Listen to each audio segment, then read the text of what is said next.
Are you ready? I guess we're ready. All right. Thanks everybody for all of your work. Yeah. All right. Very Let's get some good video here you can use in your campaign. Thank you. Wow. I thought I would start with some easy ones just to get a little bit. I don't know. I just to learn a little bit about you. So my first one is, when did you know you wanted to be a pediatrician? Oh, that's a good question. Let's see. So when we go to medical school, during those last couple of years, you spend some time going to different rotations during your clerkship years and trying them out here and there. And I had an appreciation that I would be preparing for international work. That's what I wanted to do. I loved surgery, but I didn't feel that I had the stamina that the surgeons displayed when they did their training. And so I said, oh, darn it, I don't think I'm really cut out for a surgical residency. On the other hand, in many foreign lands, other cultures, and other economic circumstances, a great proportion of the population is young. And so I thought, well, probably 50% of the population is, young adults or children. I think pediatrics is a good way to go. So I would tell people, I think I'm going to be a pediatrician. They say, oh my gosh, you must really like you like children. And I said, no, I'm not sure I like children so much. They're kind of scary. And you know what? Their mothers, when they're sick, are even scarier. Yeah. But I like pediatricians a lot. And so I chose to be a pediatrician. That's really interesting. And then you were a medical missionary for a number of years as well as a pediatrician. Correct. So going to those places that are mostly young populations because lifespan is so low. What did you learn about yourself while you were doing that work, and what did you learn about the world? When I moved to Zaire, Africa, I went there with a real heavy baggage of idealism. The problem I think that oriented me to go there was, one, that I didn't understand the disparities of our sort of human condition, how we could live in different places of the world, and had a deep belief in the family of humanity and one creator, one good creator. Why is it that we see ourselves as being desperate in sort of social economic circumstances? And I think that was my challenge that I wanted to test and live, for example, in regions of Central Africa. I'd also visited in Brazil. And mixed with that was that, probably as I am honest about it, was a certain belief in duty or responsibility. I call it sometimes the Albert Schweitzer syndrome, that I can do, or I have to do, kind of the great white hope. And over the course of almost 10 years, I wasn't continuously there. My experience in Africa taught me that I was wrong about that, and that life as a human being is really a lot simpler. It's not necessary to rescue people who don't see themselves as being deprived or poor. The folks I was living with, most of them lived in adobe homes.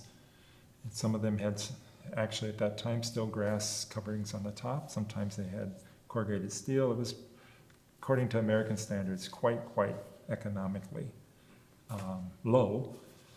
But people didn't see themselves as being poor in that context. The thing that was important to them was to have a secure home for their family to be able to repose in at night, and to have a security for nutrition for the course of the year. They were mostly agriculturalists or farmers. And what was really important was to have time to spend for your family and friend and your neighbors, to waste time together, so to speak, as human beings. And I thought, that's not that hard. And I found that answer, and I didn't feel like I needed to be living in Africa anymore, but to carry that home. Wow.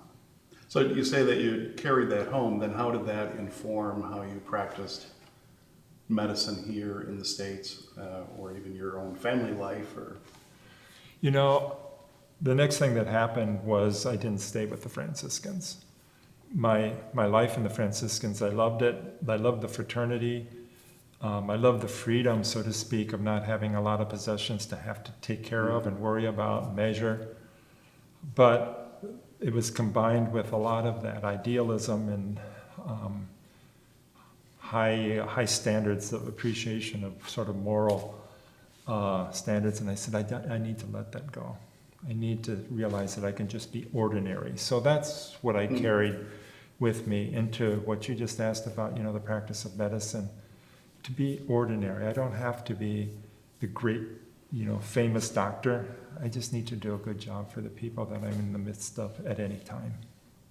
And you are now running for Congress. Correct.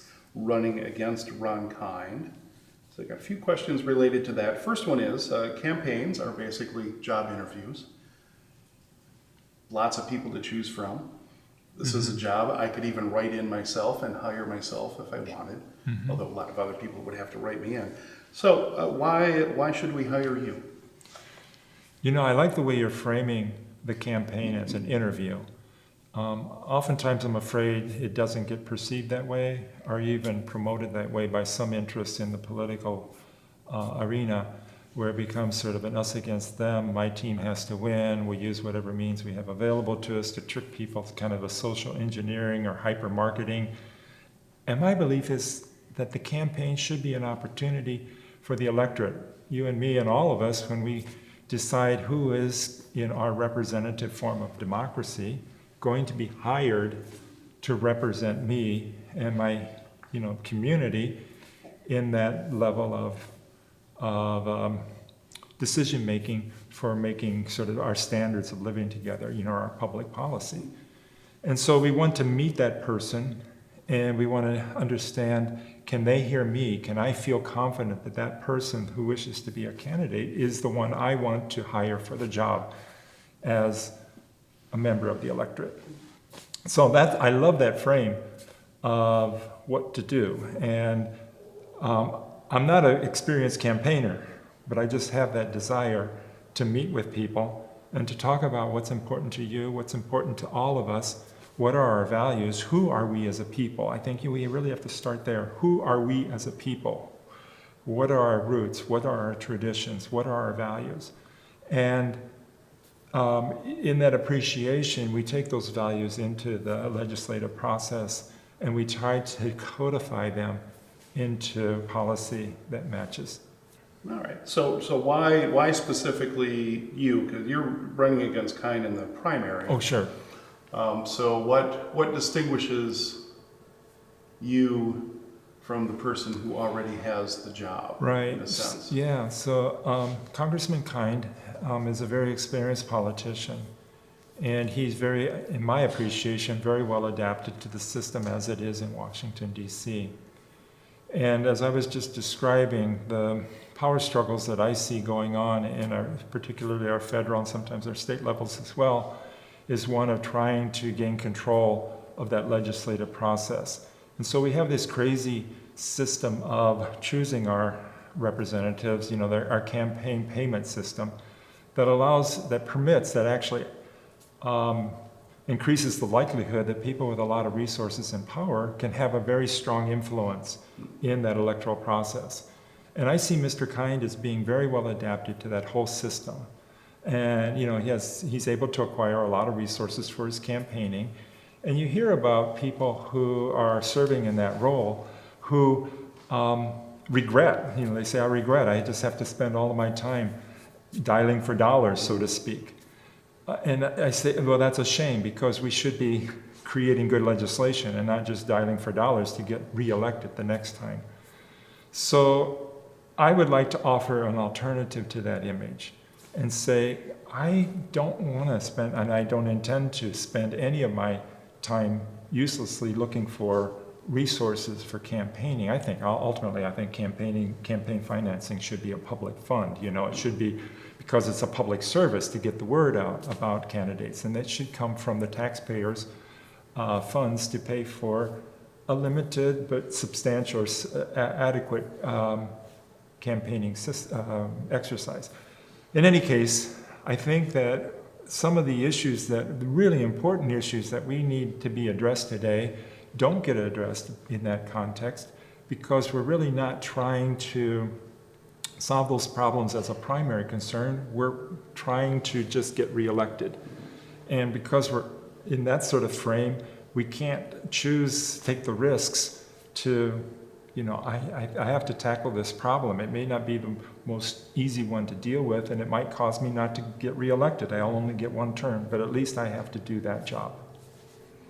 All right. What do you think some of those, some of the values are that you bring, and some of the jobs that you see that need to be done that maybe Ron Kind is not doing, or that you can do differently than Ron Kind? Certainly, one of the most important in my heart is and has been the financing of our healthcare services in this country.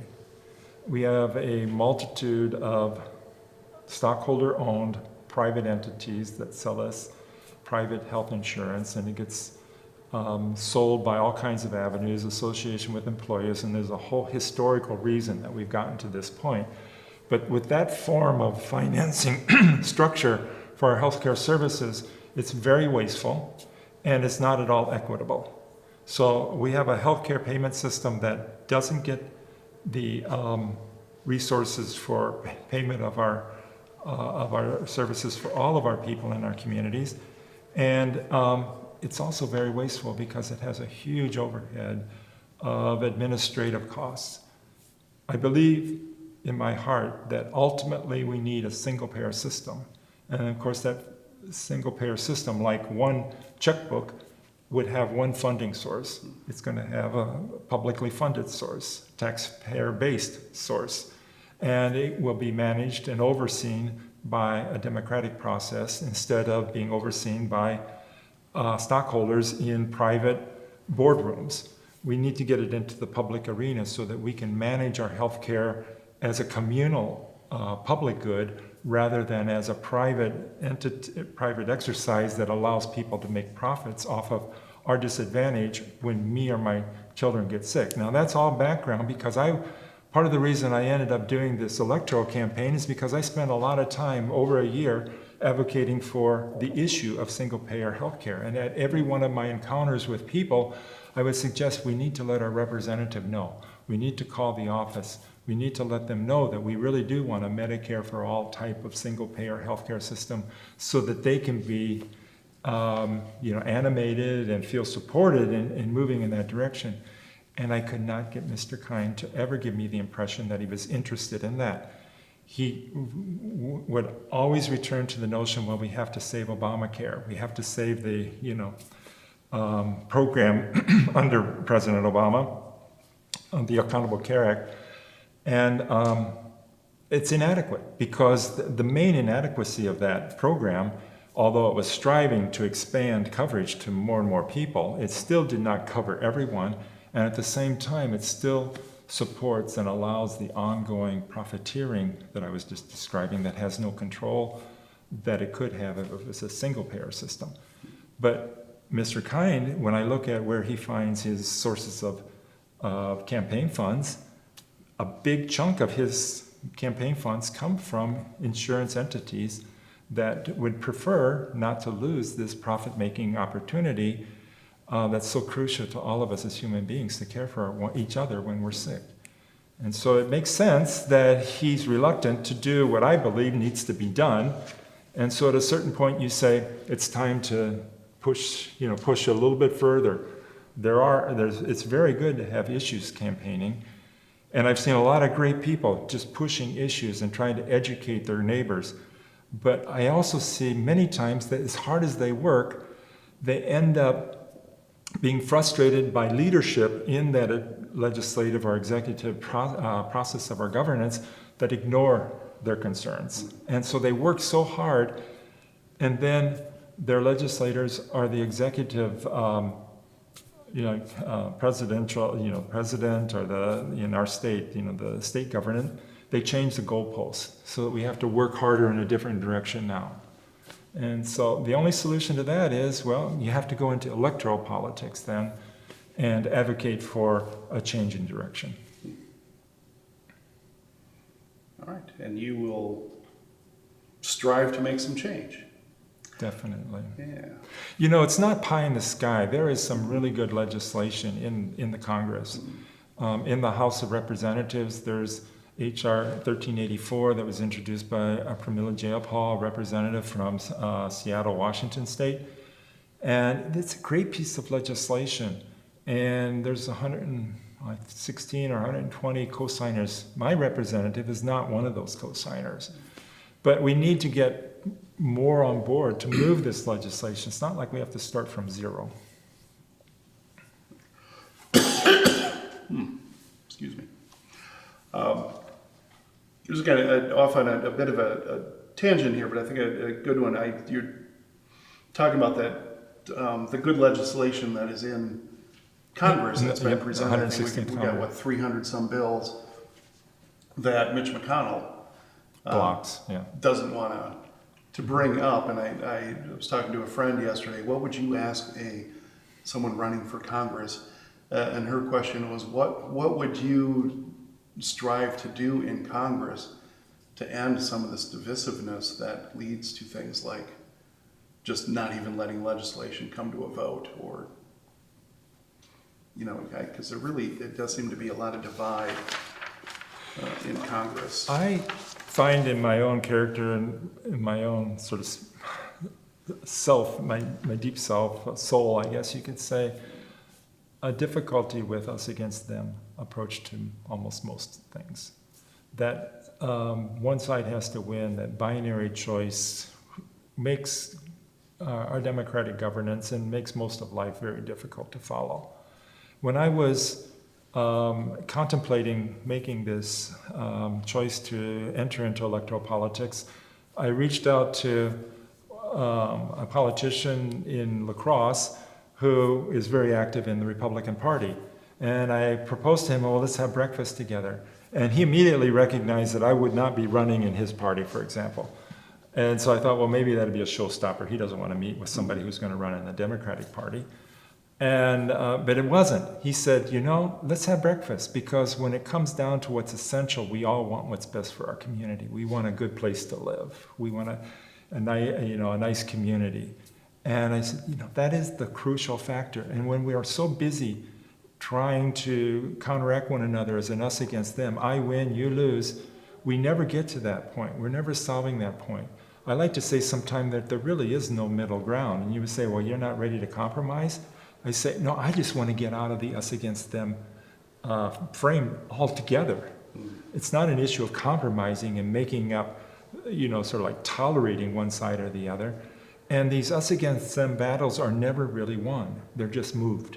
People say that battles in Washington, D.C. they're never won or lost. They're just moved because people never get around to doing what's essential, and that is solving those deep sort of existential issues of how do we live a full, thriving life. In my belief, our governance is there to help us all do the things together that we can't do alone. And so if we're going to do that, we need to be able to use our most important skill, our most important tool, which is communication, to be able to listen to one another and share our ideas and to come up with a common plan that allows us to do together what we can't do as individuals. And we want to create a form of engagement as a community of governance that allows all of us to thrive, that allows all of us to experience that fullness of life where we feel loved and we can love, that fullness of life where we're able to explore and to create and to feel respected and appreciated in our community. And if we can establish that, we have good governance. But we're not doing it when we're all continuously trying to sort of gain power one against another instead of solving those essential human problems in the middle. Wonderful. I had some questions I was going to save for later about your theory of governance and government, but I think you just answered that. So may still hit on it later, but really good stuff. So let's go back to the health. Your platform is healthy people, healthy planet, and so healthy is in there twice. So health seems to be a major issue for you, and then the health of people and of the planet. Why focus on that? You know, the word made sense to me. It kind of fits for my history of being a physician and advocating for, searching for, striving for, promoting people's health. And so the word means a lot to me because of my own personal history, but it also means more than health, you know, it's well-being. So it's a larger appreciation of healthiness. As I was just describing that notion of well-being, that notion of being a fully flourishing human being on a planet that is also flourishing with its, you know, thin covering of life, that we're making it flourish, and we're making it a good place to live. I would add another healthy. I find myself sometimes thinking, and then we need healthy democracy to hold it all together. Nice. Part of that, not them or us. Getting rid of that makes a healthy democracy. So you've talked on your website and talked about here your healthcare plan. How you described it, I think you said single payer, Medicare for all style healthcare plan. What are the benefits to individuals of what you would propose, and what are the social benefits, and is there room even within that still for, let's say, private insurance? Because I know some fear if we go to single payer, then there will be no private insurance. Is there room for both? So what is the benefit of your plan?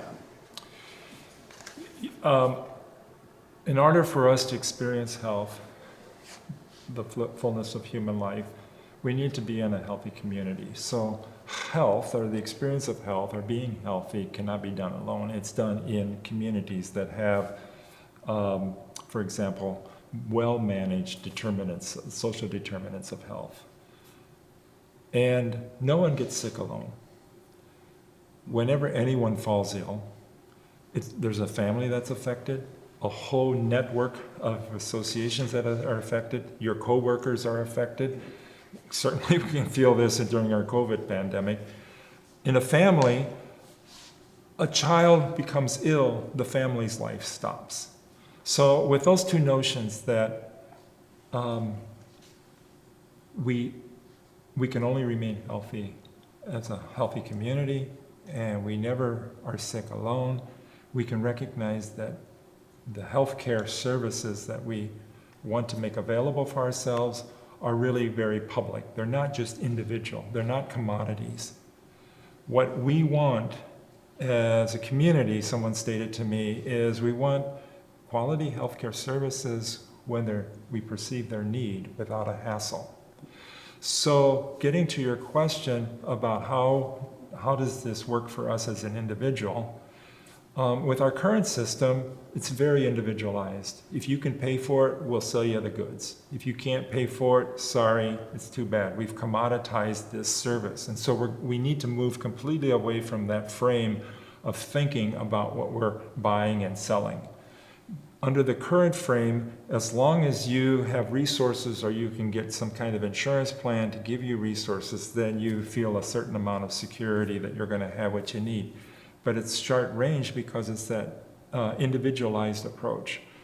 So a single payer system is paid through public funding. And currently, under our current system, this really shocked me when I learned it 2 years ago, about 2/3 of the expenditures in our country, $3.7 trillion, comes from public sources already.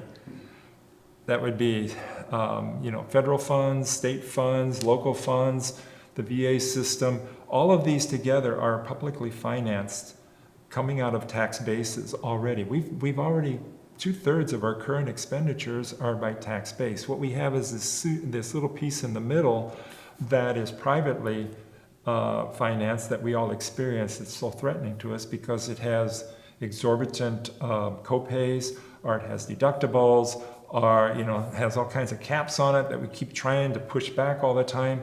It's such a inefficient system, simply to allow the insurance entities to get in the middle of it and keep finding ways to make money in it. And we say, you're just not helping. Get out. That's the final solution. You're not helping us be healthier. You're orienting our struggle to provide good services into an individualized commodity that you can somehow make profits off of. We need you to leave. And so I don't care if insurance payers want to provide some management of risk for other things, but for our essential need of providing care for ourselves as an essential human need, they're not helping us do the job. So my preference is that, like under the Jayapal bill, they're not included in the plan. Okay. Just to play devil's advocate a little bit. If we have universal health care, if everyone is healthy, then in some sense, am I not just helping to create competitors for my ability to thrive and consume? Well, I don't think If I so. help my neighbor, I'm just creating another competitor. What do you?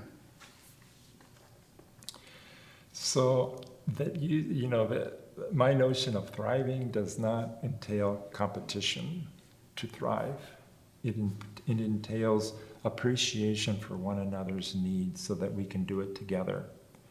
And I think, just the framing of the question is very good because it illustrates a bigger problem with our economy and our approach to our economy today, that we have a tendency to believe that we need to value our success in acquiring commodities, our success in acquiring wealth, our success in buying things and having power to buy things. And so in that approach to the appreciation of what makes us successful as a human being, we're undermining our true nature, and that is to be a social creature. The strength of our species is our ability to collaborate with one another and have shared goals and to work together. So we are very, very social. That's the thing that makes our species, Homo sapiens, so successful.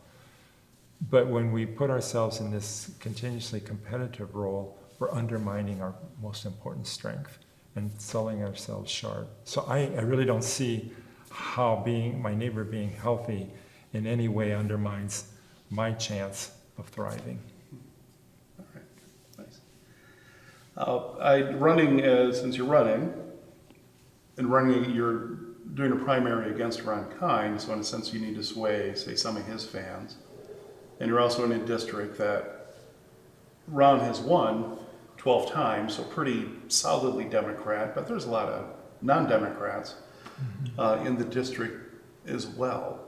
And there are many who react against this idea of universal health care or a single-payer health care system, and I would think you don't want to just alienate them. So if they were to ask you, or how do you sell that idea to make it attractive to them, which maybe I would say is speaking, if I were thinking of myself totally selfishly, what is in it for me, David Huber, to have this system? So if we're forced to just think about it in a purely monetary economic form, which is very limited, I think, from the advantage. But, how much money am I going to have to pay out of my pocket? The reality is that we end up paying less because we decrease the overall expenditure for our whole society. We eliminate copays. We eliminate, deductibles, so that you have to pay so much out of your pocket before your insurance even starts. We just throw all of that away, and we say what's essential is when you're sick, you don't have to first of all think, how am I going to pay for this? You have to think, where am I going to find the best solution to my worries, or to my child's worries, or to my worries for my child? And that's the type of health system that we would like, instead of where am I going to go where it's not going to cause my family to go bankrupt, which is our current system. So I think that is the most important advantage that all of us. Now we have to deal with a very human feature, and that is our loss aversion. By our nature as human beings, we have a tendency to hold on to what we have because we have that familiarity rather than tempting another option. You know, the saying, a bird in the hand is worth two in the bush, is very real. In fact, when social psychologists study this phenomenon, they find that an individual needs to see an alternative option as looking twice as good as what they have before they're willing to make the leap. And so we're working hard against that when we're advocating for a change.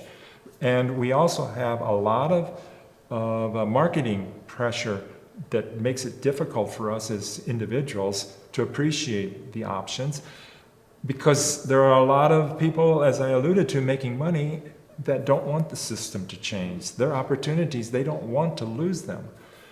And so it makes it really hard for us to have a pure democratic, a pure democracy answer where everybody has an equal voice. Our democracy is a representative democracy.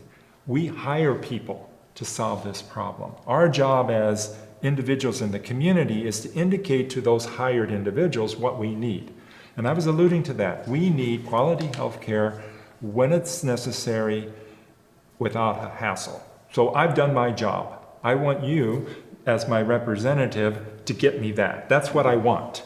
I've done my job. I don't have to tell you the details. I was at a conference once. I was one of 3 on a panel, and after about a 90-minute presentation on single-payer health care and so forth, this woman who was one of the members of the audience, she said, "Oh my God, that's so complicated." And it occurred to me right at that moment to feel this rush of empathy and think, she's right. It is really complicated to try to sort it out. But that's why we have the form of government that we have. As a representative in Congress, I have all kinds of resources available. I can get the best experts in the world to communicate with me, to talk about issues that are important to the people I represent. I can get staff. I have all kinds of resources to delve into the willy-nilly, the details of all of these policies. And that's my job, is to make them work for the advantage of the people I serve. And so a pure democracy can't tackle this problem. We can't solve it as just what do you call it in high school, the people who are most liked, It's not that type of a program. It's really hiring the people who can recognize what people in their hearts deepest down want, and then find the solution to apply that for them. Often, when we talk about healthcare, I think a lot of people think of healthcare, and certainly in terms of the things that insurance will cover for healthcare, it tends to be all like very, let's say, medicine-based, whether it's actual prescriptions or surgery or that very medical side of healthcare. But there's also an emotional side or non-medicine side of healthcare. And I'm thinking we have in Eau Claire here a choir for people with dementia that started at our church in 2016 and hosted somewhere else now. But that's a choir for people with dementia that offers socialization and a chance for them to kind of get out and do something fun and interesting, which here is all, it was started by the ADRC, but it's now all private funded. I'm on the board for it, and we're out trying to get donations all the time for it. But in England, these similar choirs are, I don't know if they're paid totally by the National Health Service, but they've seen the medical benefit of people with dementia getting out and getting chances to do this, and they see that it is worth the expense for doing that, even though it's not, say, specifically medical. Is there room in America for creative healthcare things that might include supporting dementia choirs or other therapies that aren't specifically medicine? I don't know, equine therapy or... So David, you're really alluding at a crucial issue, and that is when you see your healthcare delivery as a commodity that can be bought and sold, primarily an opportunity for making money, those things that can be identified like interventions particularly can be marketed and we see all that advertising all the time. But when it comes to what's really important for our health, a lot of what we do, as you're alluding to, the program you were just alluding to, is very health promoting, but it doesn't sell as like a hip replacement sells. Yep. And so it doesn't fit into our commoditized formulation of doing healthcare. One of the big issues that I recognize personally, but and even more for the people I worked with, because I was in a hospital and all the time I was working in the United States, and I didn't have to deal with insurance payers. Somebody else was doing that job. But a lot of my colleagues in the clinics, they would spend a lot of time battling with insurance payers to prove that something that they could see would be helpful for their patient was covered by the insurance. And so they end up ultimately feeling like, what is the use? What kind of a place do I work? And there's physician burnout, nurse burnout, therapist burnout that is real important to the experience of those who went into their fields hoping to be able to make good on their love for science and make it useful for you and me. But we put them into this machine that's set up to make money for stockholders, and they feel like, I'm not able to do what I really wanted to do when I started that first day of medical school, to become a healer and not just a function in a big machine. So the only solution to that is to see that our health resources, our health providing resources in our communities are public, and that they should be supported by a public function, and to get away from the commoditization that we unfortunately have to deal with. And my neighbor, actually, who's a physician, has a plan now that I'm presuming, because there's a certain amount of financial stability, to get out of the rat race, so to speak, and to be able to do more holistic approach to the care of his patients, because that's the dream he wants to pursue. It's just a personal experience that I know. And we were talking the other day, and I said, yeah, it's like going back to the first day of medical school, that dream. He says, yeah, absolutely, that's what I want to do, is go back to that dream. Yeah, I could see much of this being very irritating for the medical professionals as it is for us as patients. When I go see a doctor with an issue, and my provider will say, well, this is what I would like, the kind of test I would like to run. Right. Why don't you call your insurance company, Yep. see if it's covered. If it's not, ask them about this, or ask them about this, or if we do this and it turns out negative, can I still do this? I'm just like, It's worse why than can't I just... It's worse than that. Another friend that I have who does procedures as a gastroenterologist, he pointed out to me one day that the insurance payers will then contest, payment for a procedure that he performed for a patient, and then the patients will come to him and say, my insurance payer refusing to pay for that intervention. He says, well, they should, and they said, no, they said that you coded it wrong. And then he would have to reply, well, I code according to the structures of the coding system. I can't make it up. But then now his patient has become antagonistic to him. The insurance provider is trying to weasel out of paying for what they thought was an insurance benefit. The patient thought was an insurance benefit, and the patient then becomes turned against the physician for having failed in the coding process. But the model that the insurance providers, for-profit, investor-owned insurance profits work under is pretty simple. It's I take the premiums from the people I insure, and then I try to figure out the most ways I can not to have to pay them back out. And they even have a term for that. They call it, the medical loss ratio. What part of their premiums does not have to get paid back out? And they actually call that the loss ratio. And the larger that is, the more successful the insurance. And one of the things of the Accountable Care Act was to limit that to 85.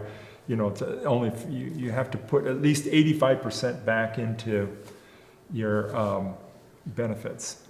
paying back to your beneficiaries. You can't get by with just paying 60% of your premium receipts. Okay. So kind of limiting it to a 15% profit margin. Right, yeah. In a sense. But then there's always the trick around that too. So the solution is just to undo the whole system and say, you're not helping, you're making it a lot worse for everybody. So please go away and let us get on with caring for each other. Yeah, it's really frustrating. And when I call my insurance company, and I would call a pretty good one, and I say, is this covered? Even though they say it is. I'm always, in the back of my head, I'm like, maybe this guy's a moron. Maybe the next person that actually gets the bill is going to say, oh no, we've never covered that. And then what do we do? It's frustrating for the providers, for the physicians, 6, 8, whatever number of years of preparation to practice as a skilled physician or therapist or anything. And when they go to contest a non-payment with an insurance provider, they end up being on the phone with somebody who's looking through a manual, with, I don't know what level of education they have, but they have no appreciation of what the practice is of the physician. And they say, I can't even talk to somebody who knows what my job is. Yeah, that's such a waste of the physician's skills. Mm-hmm. Basically, they should be let them do medicine. That's what they're good at.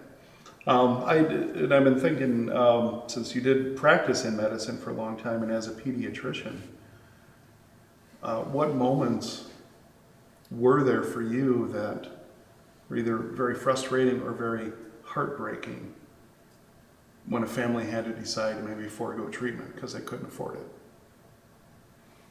Did that ever happen in your time? Well, I'm thinking back even to my experience in Africa, and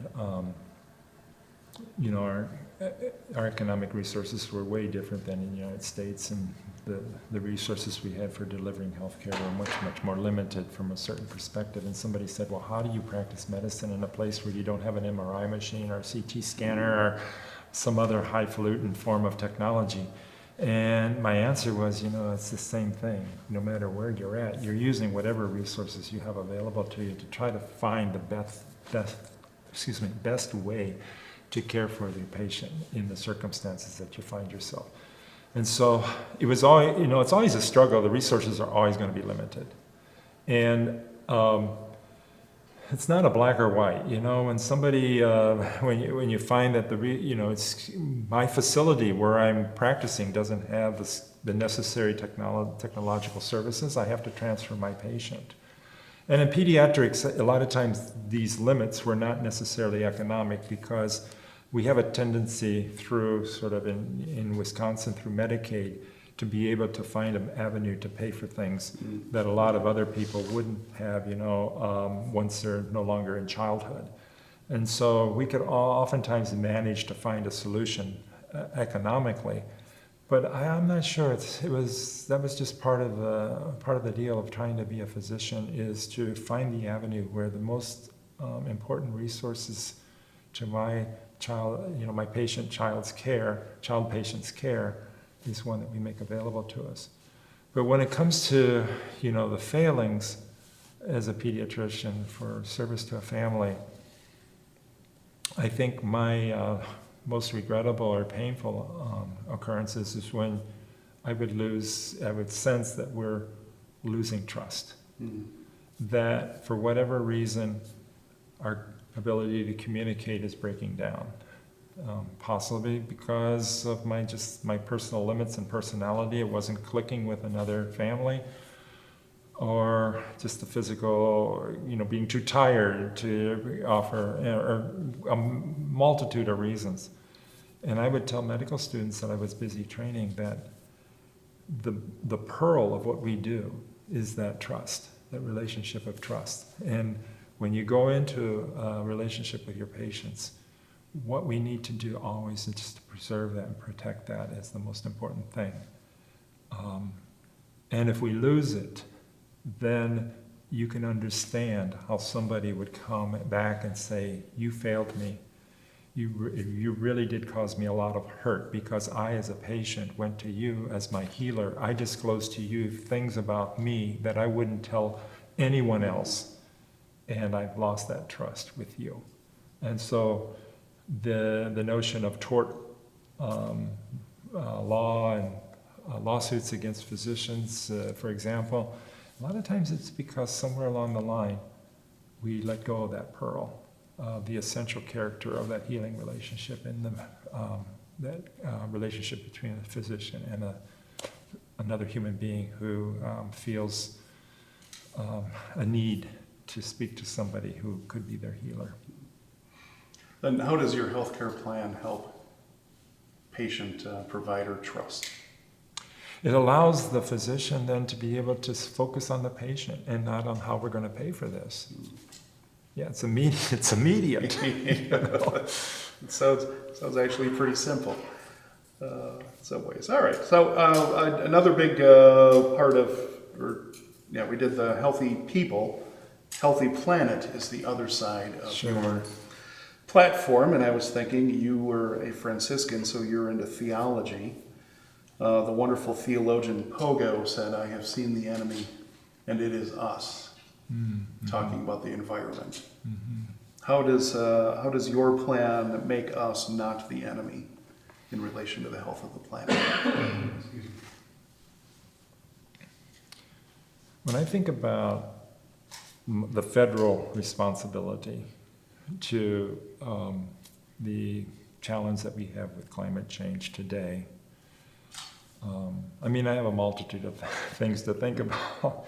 You know, the beauty of preserving the place where we live and integrating with nature and the goodness of creation.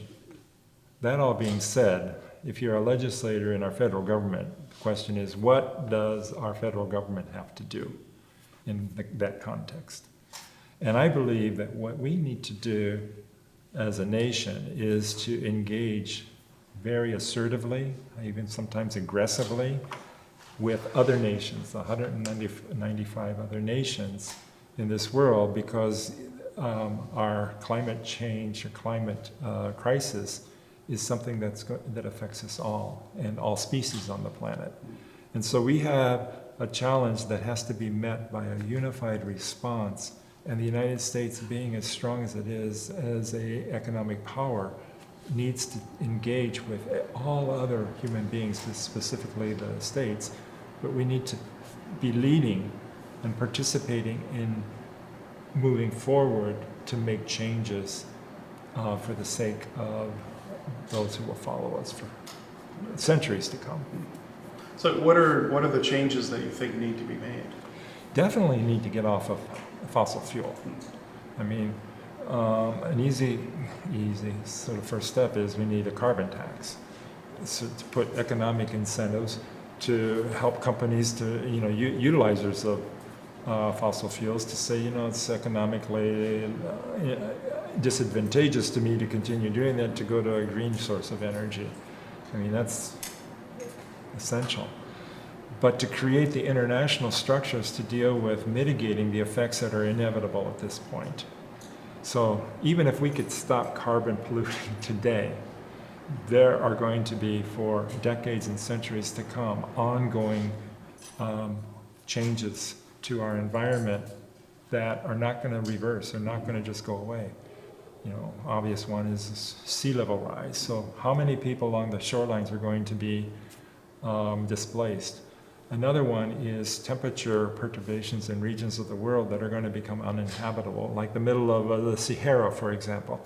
When you expand those into regions of South Asia, you end up having 2 to 3 billion people that are going to find themselves living in regions of the world that they can no longer live in unless they have energy-consuming air conditioning, which they don't. And so people are going to need to move. And that a huge demographic shifting and moving is going to cause such international stress that we need to get ahead of it as much as possible and begin to prepare as a global form of caring for ourselves in governance and making decisions to manage what is inevitably going to come. I heard a political commentator once say that governments tend to be reactive and not proactive. You know, it's much easier to sort of wait for things to get bad and then say, "Oh, we're going to have to do it now." But what I'm calling for is proaction. There's a lot of good evidence about what it was likely down the pike for us, and to begin to prepare for it. When I was practicing medicine, caring for very sick children, I could not allow myself to be reactive. I always had to be in a position of what are the possible outcomes of any choice that I and the parents of that child were making. And how can I get as far as I can into the future of thinking what could happen, and if that happens, what is our plan B? What is our plan C? And to be continuously doing that work of considering these alternative plans. And we need world structures to be doing that in an organized fashion. And that's, I think, the federal response to what we're facing in our planet today. Okay. So carbon fee would be one thing. I'm thinking Ron Kind has said that he is on board with climate change being a crisis, and I'm part of the Citizens Climate Lobby. Mm-hmm. So I've gone to DC the last couple of years, canceled this year unfortunately, and lobbied with Ron. And when I was with him last year, it was kind of the first time it really felt like he was on board with climate change really being a significant crisis. But what would you do differently to actively address the crisis that? We need to stop subsidizing oil producers. I mean, that's an obvious first thing that needs to happen. And we need to be a lot more assertive to the promotion of alternative sources of energy. We need to, this is more of a state level thing, and that is to promote, for example, improved insulation and the decreased use of, energy for transportation. I mean, why don't we have a better rail system in order to decrease the expenditure of energy that we need to make for our current rail system? Or the aviation system. You know, it's such a wasteful means of activity, human activity, that we could consider alternatives to. So all of those ways of, on the one hand, stop wasting energy, stop finding our energy source in a polluting fashion, go to a non-polluting source, and seek other forms of efficiency. I mean, it's a huge system that has many parts. And I'm familiar with Mr. Kind last year starting to use the word, our climate crisis is an existential threat. And so I thought, oh, that was a new word. He hadn't used that before. Do we really know what that means? That our very existence as human beings is in play.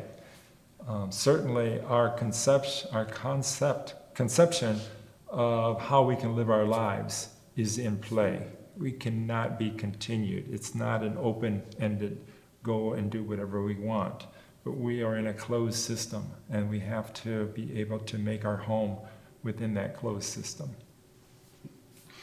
Yeah, and even the U.S. military has been calling climate change a significant threat to our national security. It's a very interesting thing that you say the military, which has the job of doing what I just said, and that is to consider what are alternative threats down the line. That is specifically their job, and they do that job, and they identify the threats of climate change as very real. At the same time, our Pentagon military is one of the worst energy wasters in our economy. They are very wasteful. And certainly whenever we engage in war, well, that's the ultimate expression of wastefulness. Yeah, waste in a lot of ways. Waste of humans, waste of creation, waste of energy. I know, and one thing just in talking with Kind over the years in the 3rd District, related to climate change and getting off fossil fuels, is that we have a lot of rural co-ops serving our communities. in the 3rd District of Wisconsin here, and that's, I think, and they're using fossil fuels, and there's a lot of worry among them if there's a carbon fee or carbon tax. They have been not wanting that because they don't want to have to raise the rates for the people living in rural areas, and who also tend to be people not with a whole lot of income to begin with, especially our farmers that are doing so bad. How do you sell this to the rural co-ops? And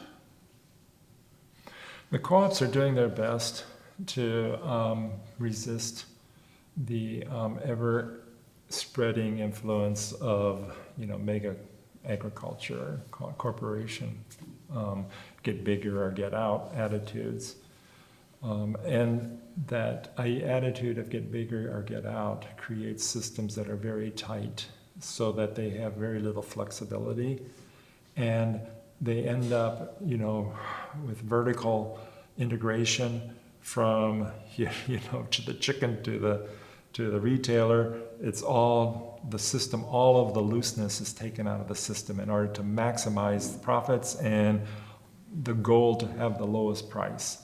That whole concept, that whole approach to running our economy falls short for what we need as human beings. We need to have the looseness in the system because we never know where the next threats are going to come. If you have a very tight economic system, a delivery system like that, a supply system, it falls apart, and then you have too big to fail circumstances that happen. Instead, we need to create cellular, local economies, so that our farmers that are living within 20, 30, within the driftless region, they're the ones that are supplying the source of nutrition that we have on our tables. This is the type of farming that, we're familiar with from 100 years ago. And we had, multitudes of individual family farms that took care of the land, took care of their livestock, and provided nutritious sources of nutrition for all of us in our homes. We don't have to ship it from halfway around the world, which is very wasteful, but it offers another opportunity to make some money. We could have a much more safe, so to speak, from production if we would create local sourcing for our nutrition. You say, well, it's not going to get you the lowest price, in the food market. And you say, you know what? There are other things. There's externalities to the cost of what we have to put on our table. And if those externalities, we're stripping them away for the sake of having the lowest price. And unfortunately, we end up paying that cost, which means we end up with, cows by the thousands living their full life standing in a little stall. Our land becomes wasted, elements are all wasted.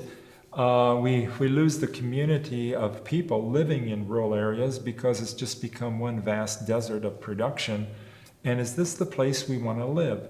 But we can cut that off, we can cut that externality, that cost, because we can make a system that doesn't include that cost, but we're still going to pay the price in order to have a piece of chicken that's 15 cents a pound cheaper than if we got it free range. Or maybe it's more than that. But the free range chicken it has a whole world of goodness associated with it that we lose when it's artificially fattened and antibiotic infused meat. yes, yeah, and like you say, we end up paying for it in other ways, either having to clean up the water from all the fertilizer or manure runoff, or whatever is going in there, or other health issues. So getting back to that question about the price of fuel going up, I just if it's just a matter of getting the lowest price, and that's always sort of the end that justifies any means, well, we're doomed. We have to move away from that concept that it has to be the lowest price. I was driving up here, and what did I see on the side of a truck? Lower prices and better life or something. I said, I don't think they fit. It's the lowest price for something pushes us into a model of an economy that strips us of our humanity in order to get to that lowest price.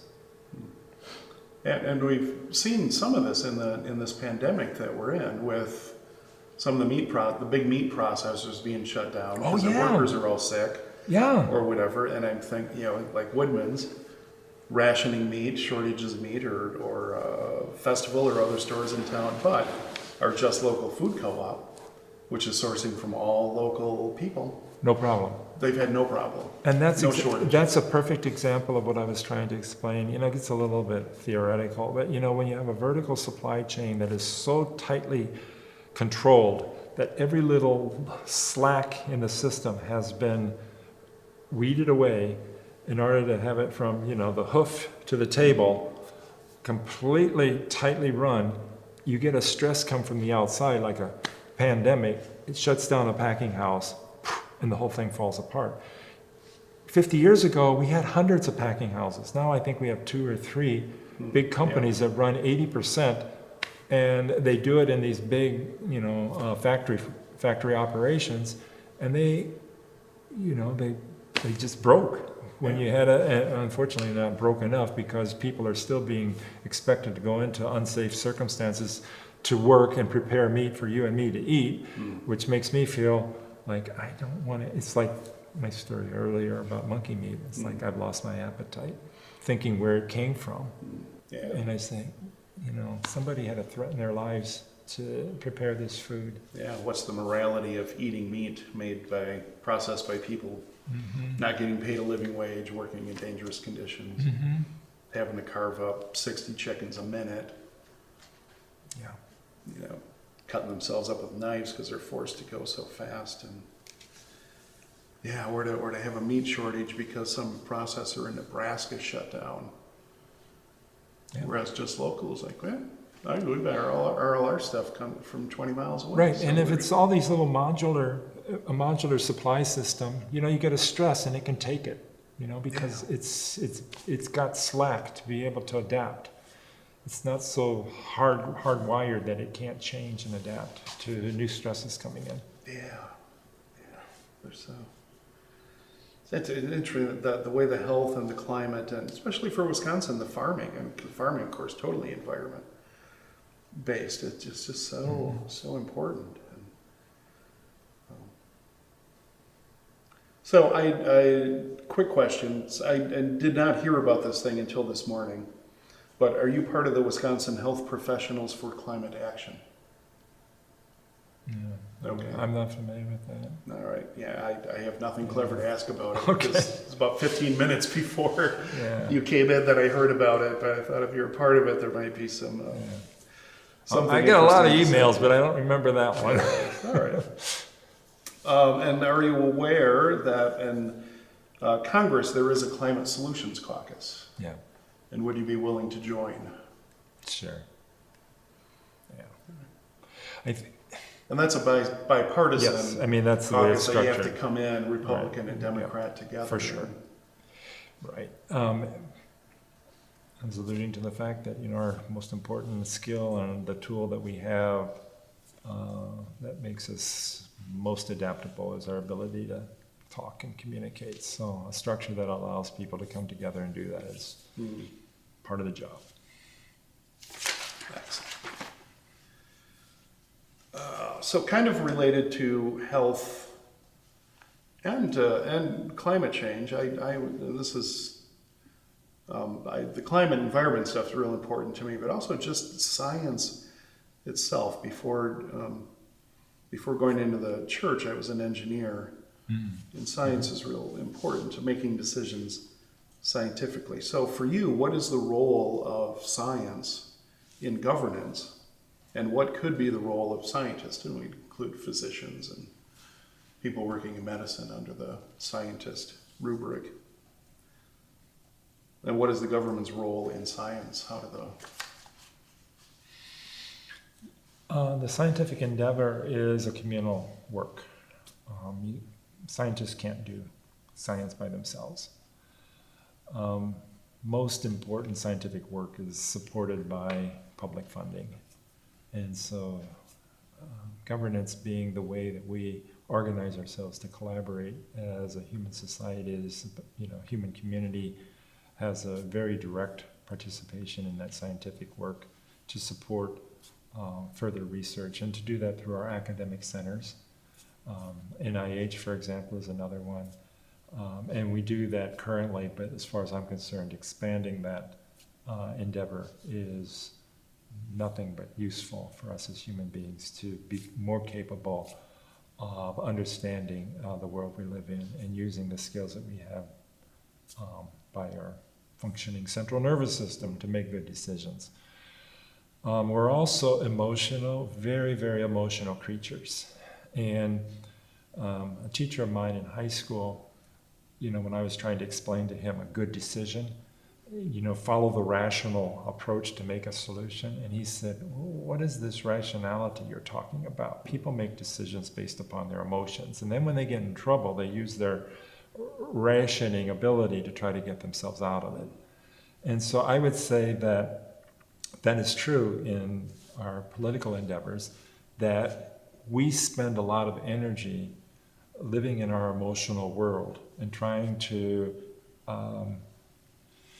push for individual or partisan or specialized advantage by using those emotional connections, fear being the most readily available, that obscures our tendency to want to look for evidence that's scientifically based, because it doesn't get manipulated. So we just want to ignore scientific evidence because it doesn't allow me to mold it and shift it into my strategies that are fear-based control of other people. So, social engineering as an example, fancy social marketing. Fear is such an easy one for us to grab onto, and we see it in all types of social media or social engineering schemes. In politics, we see it in the scary ads as sort of a fundamental first go-to, make the other guy look scarier than me. And why is it such a crucial issue? Is because all creatures with central nervous systems have a fear response, fight, flight, or freeze. And certainly it's deep within our brain to do that. And so it's easy to snag it, and it's easy to get us to, to be manipulated. And it makes it less able for us to do good caring for ourselves as a community. But it does allow for individuals to be snagged into participating in decisions that ultimately end up being disadvantageous to them. So how could you use your position as a representative, as a bully pulpit, to champion science? I think that what I would love to do as a representative is to search for avenues to have better communication with my constituents. I think that a lot of times what we see right now is that our people who are hired in Washington, D.C. are striving to get rehired in 2 years. They get money to do that operation. They're carrying water for the people that give them that money. And so they're really not serving their people. They're preparing for their next campaign, and they're carrying money for the people who are going to finance it for them.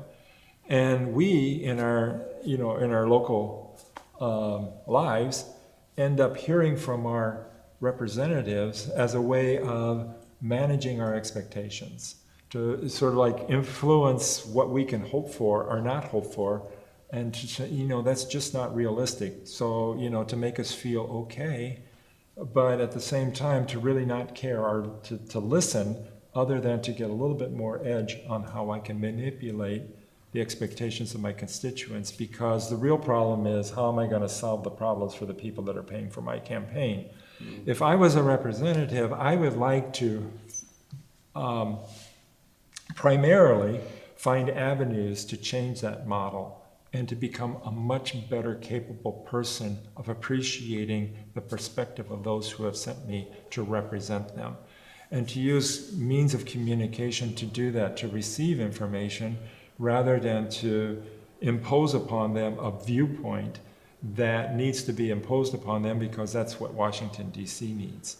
And so I need to be able to listen, and to be a catalyst and a focus for true exchange of shared values and hopes and dreams for our community. I think in the middle of that, we would find a lot of interest in scientific truthfulness because it's been so useful to us. I think in that kind of conversation, it would not be hard for people to long for scientific information. It wouldn't be something that I would have to bully them into, but it'd be something that we would all look for because we're trying to honestly talk with one another. Yeah, one reason I asked the question is because we definitely have some politicians, including our president now, who tend to be kind of anti-science. I mean, they like the science of cell phones and SpaceX and some other things, but the science of, say, COVID-19, or the science of evolution, or the science of climate change,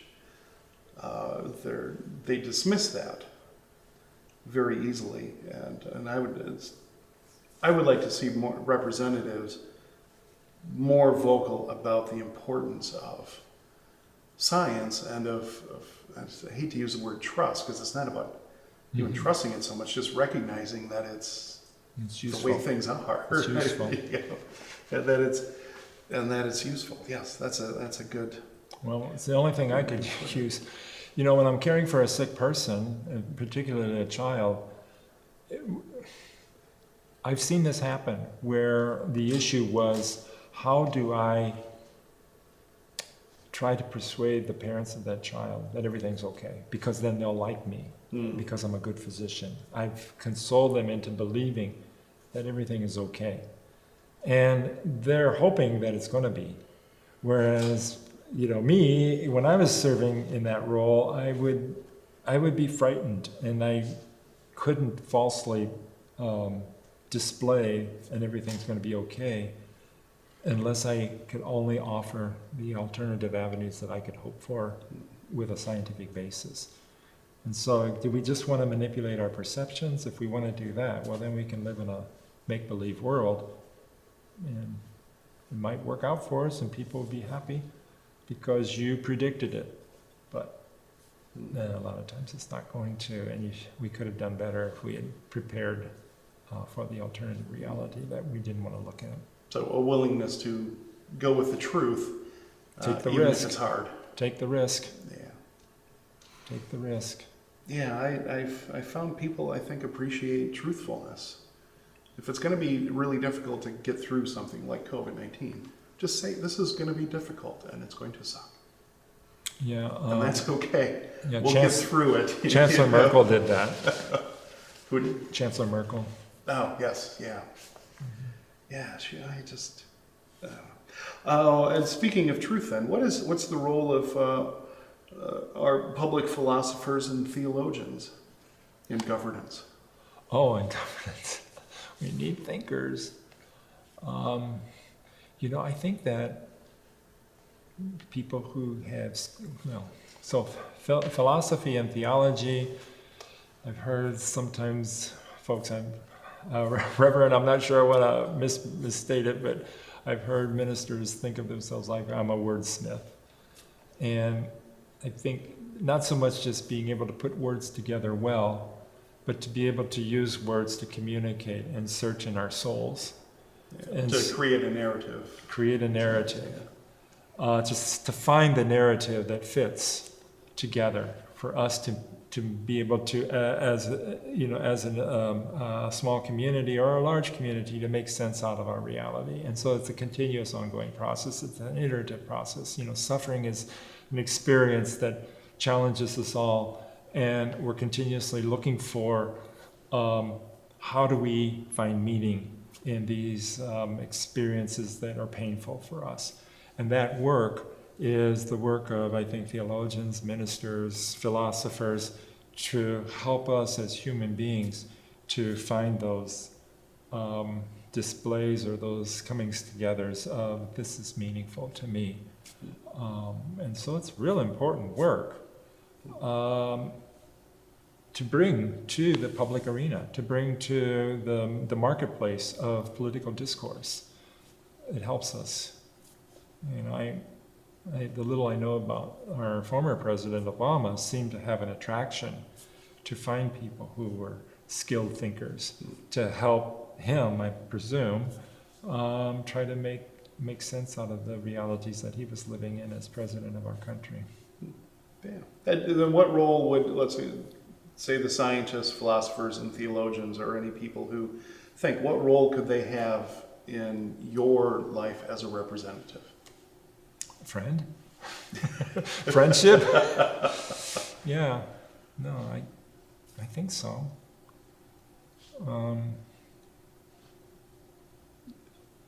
Because there's a lot in the 3rd District. The role of governance is to be able to organize ourselves, to organize our work together, to create a place where human beings can thrive. Part of that thriving is the work of ministers, theologians, the work of philosophers, the work of academics, to help us to appreciate our human experience and to, as you use the word, make a narrative or find meaning for all of us in that experience.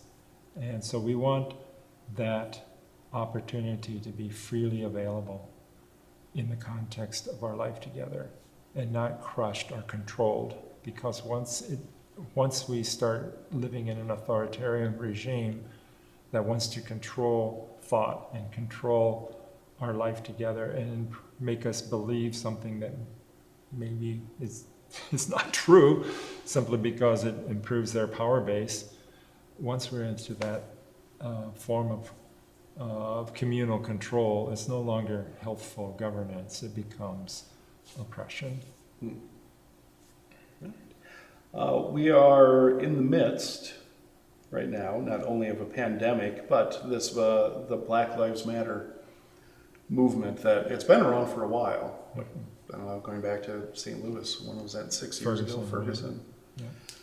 But boy, since George Floyd's murder, this has really taken off and being not just an African American movement, but in the last couple of weeks we've seen NASCAR banning Confederate flags and NFL apologizing to Kaepernick and the makers of Aunt Jemima syrup and Uncle Ben's rice starting to rethink this. There's a big movement going on. I would, assuming that you think we have a race issue in this country, what could you as a representative do to help smooth this out and find a new way forward, a new narrative? You know, this experience that we as a country are living through in the last few weeks has been heart and soul opening for me too, as I search, as I'm sure all 330 million of us are having an occasion to deal with what I call the original sin of our nation's experiment to create democracy. So going back to the origins of Europeans arriving in Virginia and wanting to create a democracy, or thinking they did, 1609 or 1619, we had the appearance of people who were from Africa sold to labor in bondage. And that's carried on, and it's been part of our experience. And so you hope that what we're seeing is maybe a turning of a page in a way that we appear to have turned a page with the Me Too movement, or we have turned a page with the equality of marriage movement. And maybe are we able to turn a page today in a way, sort of social phenomenological thing, you know. I hope it's true. But given our long history and our tendency to always sort of get back into our original sin, I keep my guard up. One thing that I have learned is that when we talk about racism, for me, I've recognized that I've had it backwards. You know, I think that too often our frame is that we need to help us whites, so to speak. I am white, and I am of that ethnic group, the dominant, sort of the most powerful part of our population, thinks that it has to do things to allow others to come up to our level, so to speak. You know, they're economically depressed and they need to have advantages. And what I realized is that that's wrong. The problem with racism isn't other ethnic groups being disadvantaged. The problem with racism is that one ethnic group feels it has special rights and feels that it has special opportunities that it deserves. And we call that white supremacy. And that is the original sin. It's not Africans coming and being held in bondage. The original sin is we created a white race back in the 17th century. And once we created that whiteness, we wanted to dominate and hold on to it. And so the real fear of Black Lives Matter is to say, you mean I'm not superior? That's the real threat. When you say somebody else, their life matters. No, hold it, they got to become white. They can't. The African American community has a rich history and has a rich, appreciation of its membership in our America. That this country is their country. I think that from the perspective of an African American heritage, I don't need to become white. I just want you to quit oppressing me. Would you just stop trying to make me not be who I am? If you would just leave us alone, we'll be fine. But no, your existence and your full life, your opportunity to thrive in your African American heritage threatens me because it's not white. Why do you think you can do that and call yourself American and say this is your country? So you have to stop doing that. And so we oppress. And once we oppress, we kill. Making limits like tolerance is not that. It's not right. It's not adequate. When we tolerate the other, the wall is still there. Right. The only solution for racism, the only solution for fear of the other is to transcend that, break that wall down and say, I want to receive you into my home with an attitude of hospitality. I'm not becoming you. You're not becoming me, but I'm appreciating you and your heritage. Like, Bedouin, sheep herders. When they would see another human being after months of living with the sheep, they would say, come into my tent. Yes. I want to receive you and learn about where you've been and what your life is. I need to express hospitality to you because it's so important to me. This is the way that we solve our racism issue, is stop being white supremacists and strive to love and appreciate the other heritage that isn't mine. Don't try to make it mine. Don't try to make my heritage. Our history of having to take Native American children to try to make them white is such a horrible example of what I'm saying, where we wanted to kill, it's genocide without physically killing people. We wanted to kill that ethnic tradition, that heritage, which is, for all practical purposes, it is genocide. And that's the solution to our racism. All right, another question, and I don't know how we are on time.